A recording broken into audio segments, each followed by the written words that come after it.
você está no canal Espiritualidade e Boas Histórias.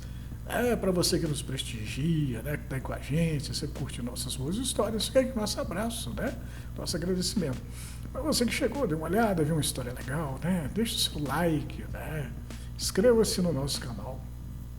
Bom, hoje eu vou contar para vocês uma história, né, que foi contada para a gente lá na casa de oração Joana d'Arc, aqui em Araxá, é uma casa que está começando aqui, cujo a pessoa que toca lá é o seu Luiz, né, gente fina pra caramba, tem nos recebido lá, né, com o maior carinho, né, e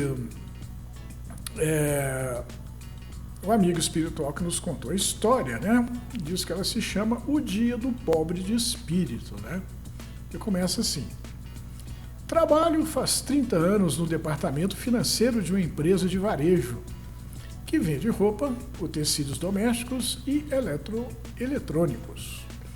Meu chefe é irmão da minha esposa, o Gersinho, além de ser também pastor da igreja que ela frequenta, e vive me dando dura por causa da minha incredulidade crônica. Quer dizer, o nosso amigo aqui não acreditava em nada, né? Apesar de eu não dar conta de me emendar, não perdendo nunca uma oportunidade de fazer piada com a religião, o que sei que deixa ele fulo da vida e me rende boas gargalhadas. Quer dizer, o cara, além de não acreditar em nada, ainda fica brincando com o cunhado, né, que é pastor, né, fazendo piada da religião, o que deixa o Gersinho, né, que é o pastor, chateado da vida, né? Gersinho é o crente mais crente que eu conheço. Carne e unha com Deus, Jesus, os santos, os anjos. Melhor marido do mundo, segundo a esposa dele, e o melhor pai do mundo, segundo os filhos.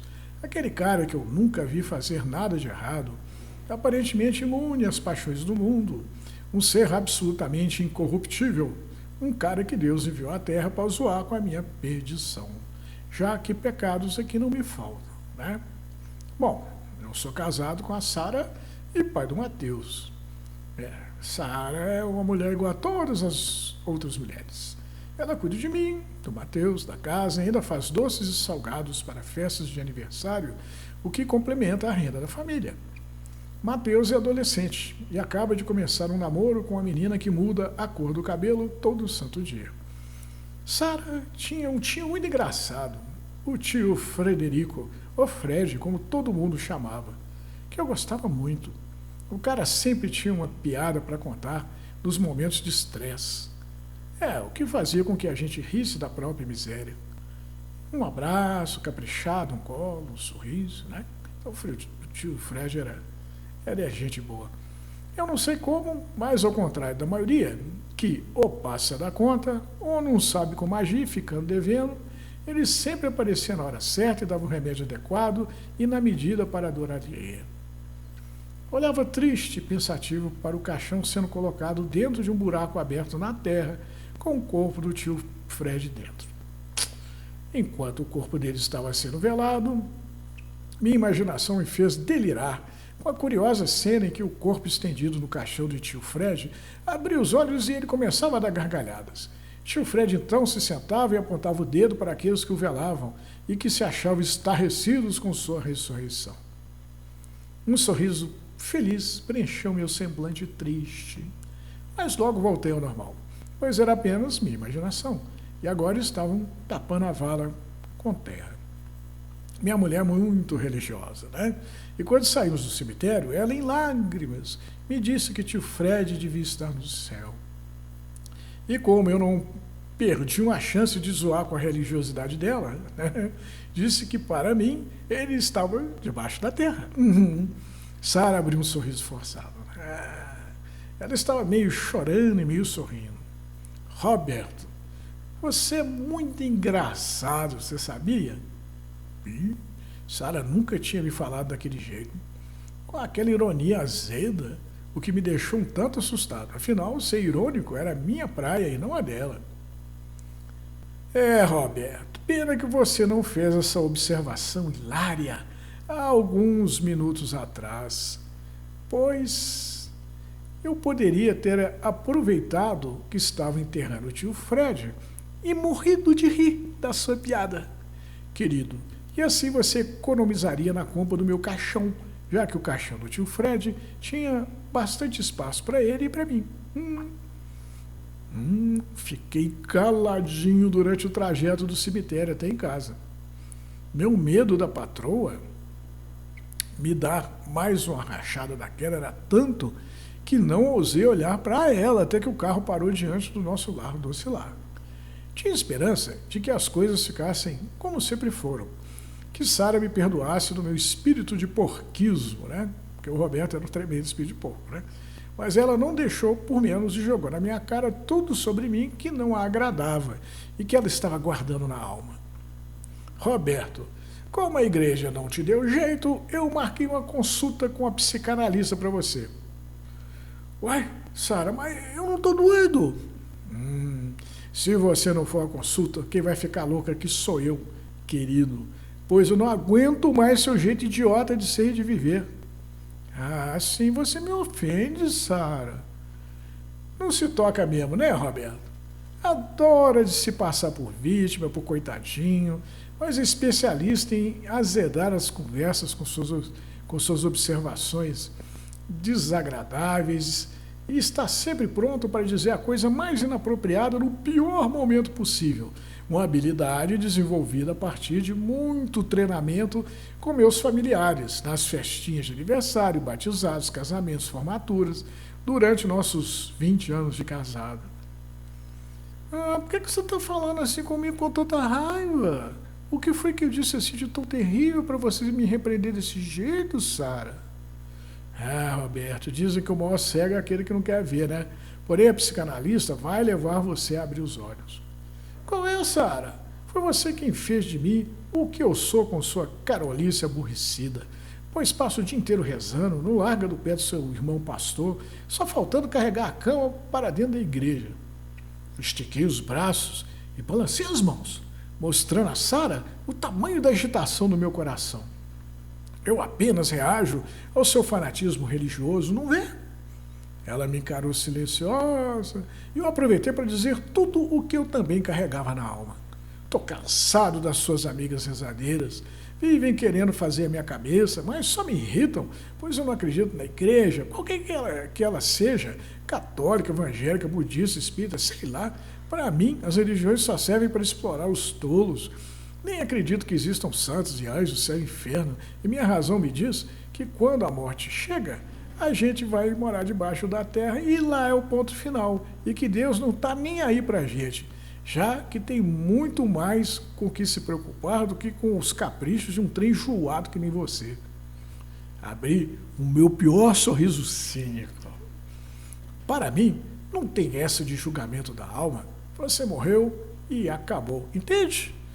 Por isso, a vida tem que ser bem aproveitada, porque ela dura pouco e quando acabar, acabou. E azar de quem não aproveitou a vida, que jogou o tempo fora com fantasias. Roberto, então você acha que o único objetivo da vida é encher a barriga e coçar o saco? Sara, e que outro objetivo seria?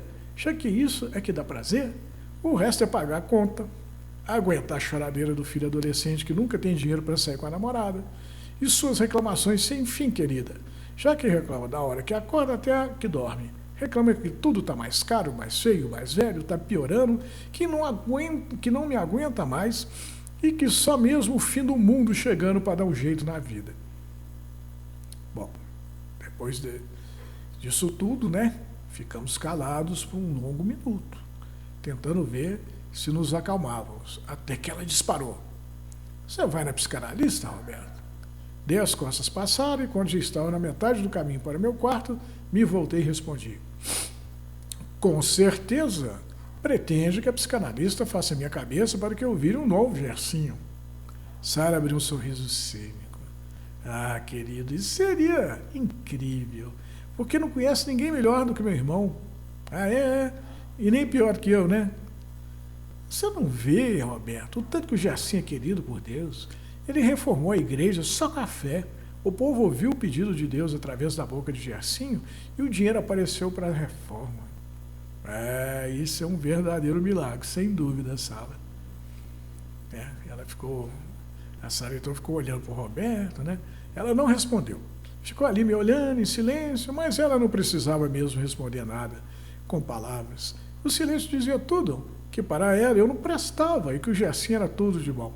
O exemplo a ser seguido, e eu não tinha o direito de duvidar da santidade dele, pois comparado com ele, eu não valia nada. Bom, se eu vou ou não vou à consulta, vou pensar, Sara, eu vou pensar. Bom, nessa altura da história, a gente passa para um outro cenário, né? A reunião normalmente contava com 6 mediadores e o coordenador do trabalho. Porém, no dia, só estávamos eu e o coordenador na sala. Mediador é aquele que tem a capacidade de servir de intermediário entre um espírito desencarnado e o plano material. O espírito desencarnado usa do intermediário para se comunicar, como, por exemplo, através da escrita, que é um caso da psicografia, né? Ou da fala, que a gente chama de mediunidade psicofônica, ou da visão, né? Que a gente tem como exemplo a clarividência, quando o mediador enxerga além do alcance da visão física por influência do espírito. Aí o coordenador, né, fala assim: parece que hoje somos só nós dois, Cima.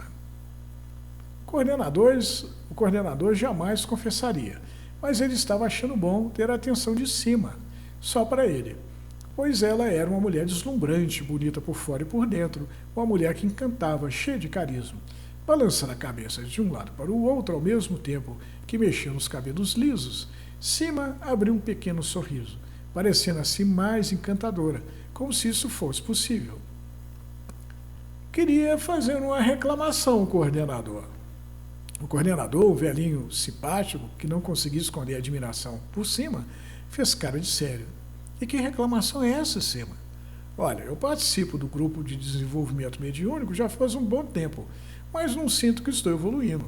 O coordenador respondeu o seguinte: é o problema da falta de paciência dos dias de hoje. Porém, a despeito da impaciência geral, o fruto não amadurece antes da hora. Não é verdade? Todo mundo hoje anda correndo, anda nervoso, mas isso, o coordenador fala: olha, nada vai acontecer antes do tempo. Né? Os lindos olhos de Cima brilharam, pois ela nunca levava nada para o lado da mágoa. E dessa forma, tomou a observação do coordenador como um bom motivo para refletir. Quando ouviu a razão de dizer que o coordenador tinha certa razão. Né? Então, de fato, tudo tem seu tempo. Né? Quando chegar o tempo dela, ela vai despertar a mediunidade. Aí ele conclui: mas não desista, Cima, porque nunca sabemos qual o momento exato em que conquistamos a simpatia dos amigos espirituais e eles passam a confiar em nós. Faça a sua parte, tenha fé, e quando der por si, eles estarão trabalhando por seu intermédio. Né?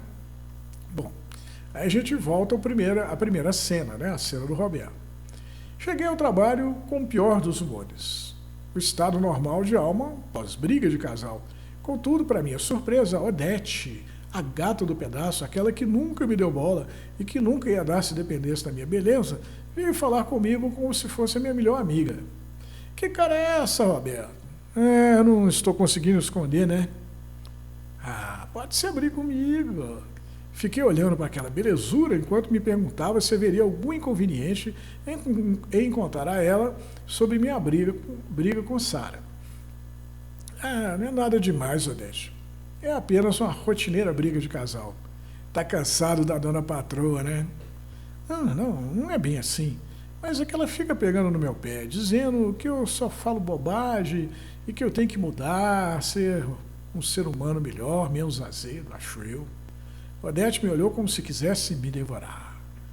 Você controla uma conta de contas da empresa, não é, Roberto? Controlo sim.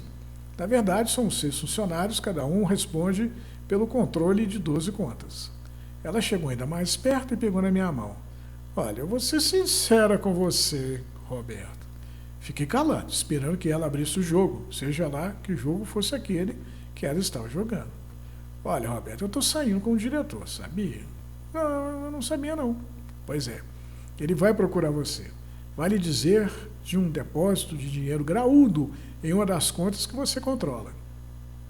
Odete falava com frieza e desenvoltura, o que era impressionante. Ela passava a ideia de uma mulher que sabia o que estava fazendo. Olha, Roberto, normalmente você aplicaria o dinheiro de acordo com a orientação da equipe de investimento. E tudo bem, mas o diretor quer que você repasse o dinheiro para uma conta dele e registre o que fez como uma aplicação de retorno a prazo a perder de vista. Ué, Odete, você quer que eu roupe a empresa para o diretor? Ela não pareceu se tocar com a minha pergunta, porém eu sabia que aquele era o momento certo de apostar tudo que eu tinha. Pô, Odete, depois de 3 décadas de conduta profissional honesta, por que eu ia fazer uma coisa dessas? Aí Odete vira para o Roberto e fala assim, por que não fará nada de graça, Roberto? É claro que não, né? A bolada vai ter que ser dividida, né? E com esse dinheiro, nós dois podemos vir a ter uma vida fácil. Nós dois? Odete sorriu um sorriso gigante e iluminado. Me faça feliz, Roberto, que eu farei você feliz também. E o que isso quer dizer, Odete? Quer dizer que o meu negócio é dinheiro. E se você tiver dinheiro, me terá também. E eu sei que sou tudo aquilo que você quer. Menino, passei o resto do dia sonhando em ter aquele mulherão cheiroso nos meus braços. E quando cheguei em casa, achei melhor afrouxar com Sara, para que ela não desconfiasse de nada. Quando é a consulta mesmo, Sara? Ela olhou para mim e sorriu. Amanhã. No dia seguinte, na hora marcada, lá estava eu no divã de Cima, né? Cima é a psicanalista. Ela era uma mulher linda, mas assim como eu não acreditava em nada de religião, acreditava menos ainda na psicanálise. Como se sente, Roberto? Eu não acho que conversa fiada vai resolver alguma coisa na minha vida. Mas como a minha mulher quer assim, eu sou um marido muito obediente, então tá tudo certo. Ué, Roberto, você não tem fé na psicanálise, não? Nem na psicanálise, nem nas religiões, nem nada que não satisfaça a minha razão. Cima abriu um pequeno sorriso. Acho que a descrença faz parte e que ela é útil desde que nos motive a procurar pela verdade. Mas não basta apenas descrer, é preciso termos a mente aberta para aceitarmos a verdade das mudanças, senão viveremos eternamente no passado, negando a verdade presente. Sim, eu garanto que, a despeito da multidão de verdades novas que aparecem nas mídias sociais todo dia, não é qualquer nova verdade que fará você mudar a sua opinião e abandonar suas antigas verdades. Não, claro que não, né? Ela levou a mão à cabeça e mexeu os cabelos sedosos. Sabe, Roberto, eu participo dos trabalhos de uma casa espírita. Comecei lá servindo a sopa dos pobres, ouvindo os doentes, aprendendo sobre o mundo espiritual através dos livros que foram escritos pelos mediadores, aqueles que têm capacidade de servir de ponte entre o mundo dos vivos e dos mortos. Ouvi muitas palestras, até chegar ao trabalho de desenvolvimento mediúnico. E eu via os médios servirem de instrumento dos espíritos desencarnados, como são chamados os espíritos dos mortos entre os espíritas, né? E ficava pensando se havia alguém entre eles que não estivesse fingindo, forçando a barra com a finalidade de convencer que tinha um dom genuíno. E como todos nós desejamos ser especiais, não haveria nada de extraordinário no fingimento deles, desde que não fizesse mal a ninguém. E como está cheio de gente que quer acreditar e gente que quer ser acreditado, bastaria que a lei da oferta e da procura entrasse em ação, que tanto uns quanto outros seriam satisfeitos quanto às suas necessidades emocionais. Silvio, então você não acredita que espíritos podem tomar o corpo dos médios e falar pela boca deles? Não, não é bem assim não. Se eu estou no trabalho de desenvolvimento mediúnico, é porque desejo saber se a mediunidade é real, já que é sabido que todos somos médios em potencial. Todos temos a capacidade de interagir com o plano espiritual. Todos temos pressentimentos, intuições, todos sonhamos. Sim, mas minha mulher e meu cunhado vivem tentando me convencer que trocam figurinhas com o Espírito Santo, que eles sentem o fogo de Deus queimando dentro deles. Contudo, da minha parte, Nunca senti nada que não fosse com meus 5 sentidos, nem dentro nem fora. Nunca tive visões proféticas, nem nenhuma revelação, e comecei a me pegar pensando que o problema devia ser comigo, e que eu devia ir à igreja tentar convencer Deus que eu era gente boa e merecia sentir do mesmo jeito que todo mundo na igreja sentia. Só que depois de algum tempo, vi que Deus era difícil de ser convencido, ou que simplesmente ele não ligava para mim, e terminei ampliando essa ideia e concluí que, na verdade, Deus não ligava para ninguém, senão não haveria tanto sofrimento e injustiça nesse mundo, e deixei a igreja para lá. Sima levou a mão delicada ao rosto e dobrou uma perna sobre a outra. Olha, Roberto, eu ainda não tive nenhuma experiência com a mediunidade, mas não posso dizer que todos estão fingindo, nem colocar na cabeça sem ter certeza que tem algum problema com isso. Talvez o coordenador do trabalho esteja certo e me falte apenas um pouco mais de paciência, perseverança e fé. Além do que, virar as costas para um problema não irá resolvê-lo. Foi então que Sima começou a me olhar de um jeito estranho e, sem mais nem menos, disse o seguinte: Roberto, fiquei muito tocado pelas lágrimas que verteu por mim no meu enterro. Encarei Sima como se olhasse para alguém ruim da cabeça. Que foi que você disse, doutora? Roberto, você parece enxergar tão bem. Está sempre pronto para apontar o engano dos outros, mas não vê o próprio engano bem diante do seu nariz? Meus braços e pernas se agitaram no divã. Não estou entendendo o que você está tentando me dizer, Sima. Juro que Sima me olhou como o tio Fred costumava me olhar antes de contar uma piada. Roberto, a Odete vai passar a perna em você. Cara, tomei um choque ao ouvir aquilo, mas ainda não havia acabado de ouvir tudo, né? Olha, não vai demorar que os donos da empresa que você trabalha comecem a desconfiar dos desvios de dinheiro. Eles não são tolos, o que vai obrigar o idealizador do esquema a fugir, e ele pretende usar a Odete para chamar a atenção da polícia enquanto escapa. Porém, a Odete também não é boba e vai fazer a mesma coisa usando você.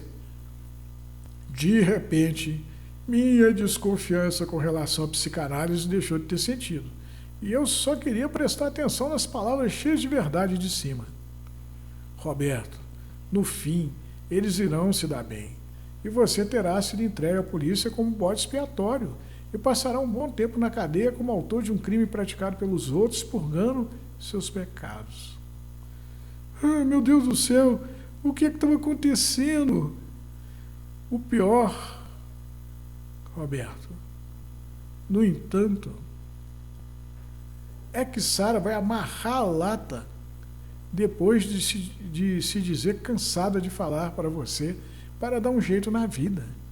Você vai perder a companheira e passará muito tempo sem ver a cara do seu filho com quem vive implicando, mas cuja ausência na sua vida fará com que seu coração doa de saudade.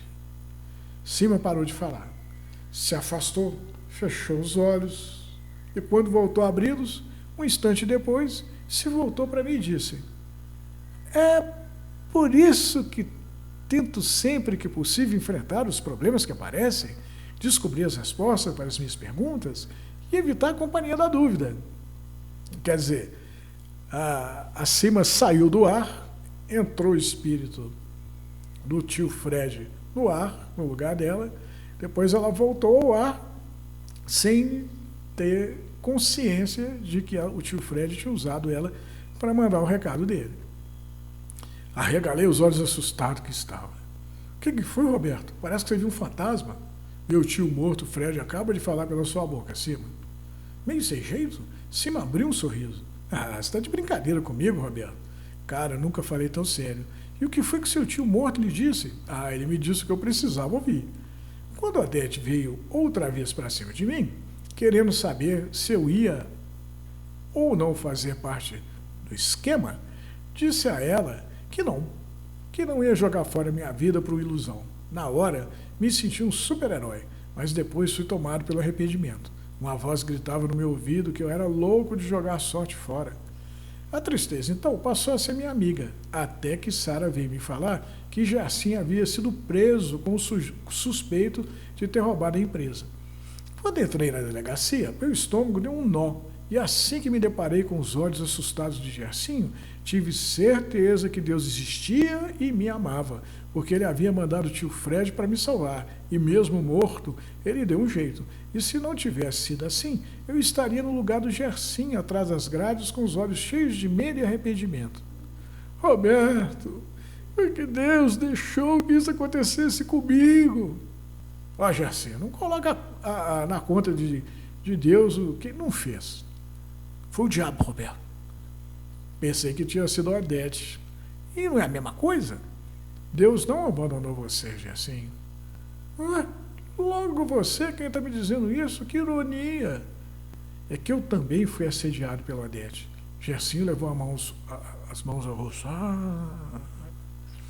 Odete me fez acreditar que se eu pegasse todo o dinheiro depositado na conta da empresa que eu controlava, ela ficaria comigo, pois eu teria como bancá-la. E enviei o dinheiro desviado para uma conta conjunta que abri no exterior, em meu nome e no nome dela. Tirando as mãos do rosto, Gersinho me mostrou os olhos vermelhos de tanto chorar. Estava no aeroporto, Roberto, esperando por Odete, com a passagem para o paraíso na mão, quando a polícia chegou. Ela te usou como bode expiatório. Como assim? Ela ficou com o dinheiro e você com a culpa pelo roubo. Gersinho levou a mão à boca. Quando Odete me procurou pela primeira vez, ela sabia que eu queria o lugar de presidente da minha igreja e que, se eu tivesse os recursos necessários para a reforma do prédio, o lugar estaria no papo. E assim a oferta dela me pareceu irrecusável. Eu passei a pegar dinheiro das contas que controlava e jogava no investimento furado por trás do desvio de dinheiro. Que nem uma criança pequena que, apanhando o pai, Gersinho não conseguia conter as lágrimas e falava como se tivesse sufocado por elas. Meu Deus, por que ela fez uma coisa dessas?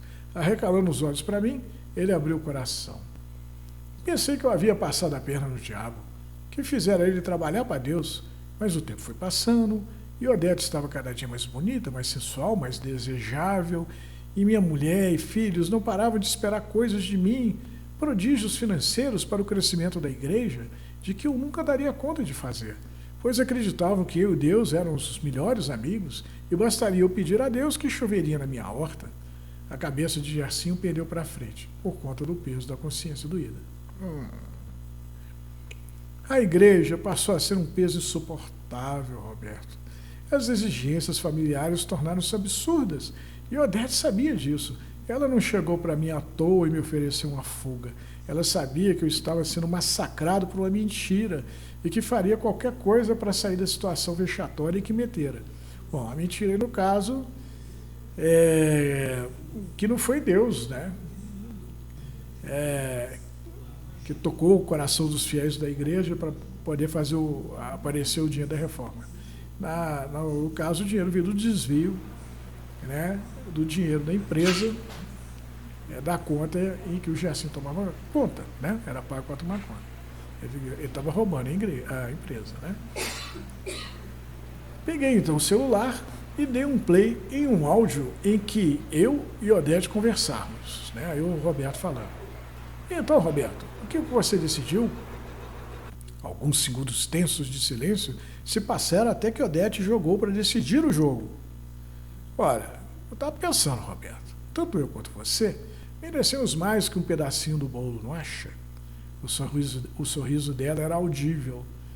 Por que a gente não pega o bolo inteiro para nós dois? Odete, não estou entendendo. Vou te explicar, Roberto. Em vez de pegarmos o dinheiro que será depositado na conta que você controla e o depositarmos na conta do diretor, por que não depositá-lo numa conta minha e sua no exterior? Em algum lugar paradisíaco onde poderemos gastá-lo? Não sei se entendi, Odete. Você quer que eu passe a perna no ladrão? Roberto, diz o ditado que ladrão que rouba ladrão tem senso de perdão. Não sei não, Odete. Deixa de ser bobo, Roberto. Eu imagino que já tenha feito a mesma proposta para os outros colegas. Uma risada encheu o áudio. Os outros colegas já estão acostumados a pegar o dinheiro que são pagos para tomar conta e investi-lo no lugar certo. Né? O lugar certo aí, no caso do Odete, se referia à conta do diretor que estava desviando o dinheiro, né? Aí o Roberto fala assim, o Gerson, ele também está no esquema? Ah, Roberto, é claro que está. Ela riu outra vez. Que cara é essa? Seu cunhado é humano também e quer tanto dinheiro, liberdade para fazer o que quer e não o que a mulher e os filhos dele mandam ele fazer, e uma mulher bonita quanto você.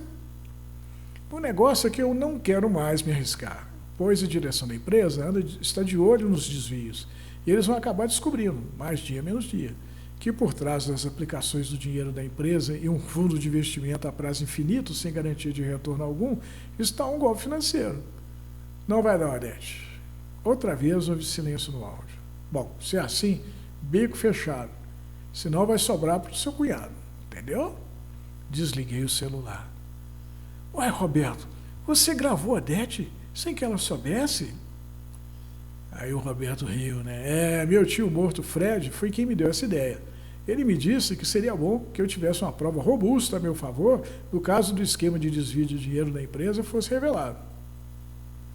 Gersinho ia me dizer que mortos não falam, mas ele pensou um pouco e decidiu ficar calado. Depois que conversei com o representante do Ministério Público e com o delegado, eles chamaram o Gersinho e ofereceram a ele uma delação premiada. Gersinho mostrou o áudio a eles, forneceu os dados sobre a conta no exterior em que o dinheiro desviado foi depositado e abriu o jogo sobre o esquema de desvio que ele participava junto com a Odete e um dos diretores da empresa, o cara que havia desenhado o esquema, mas não tocou no nome dos outros colegas envolvidos. Infelizmente, o diretor e a Odete haviam sumido no mapa e provavelmente estavam gastando todo o dinheiro roubado pelo esquema de desvio em algum lugar lindo e caro. Contudo, se Gersinho não tivesse aberto o bico, eles ainda estariam numa boa engordando suas contas em dinheiro, com o dinheiro roubado da empresa, né? Como não poderia deixar de ser, Gersinho perdeu o emprego, apesar de ter se salvado da cadeia por causa da delação. Pelo amor de Deus, Sara, perdoe seu irmão. Ah, Roberto, ele traiu a minha confiança. Quem não erra, Sara? Sara me olhou de um jeito engraçado. Roberto, eu errei com você, né?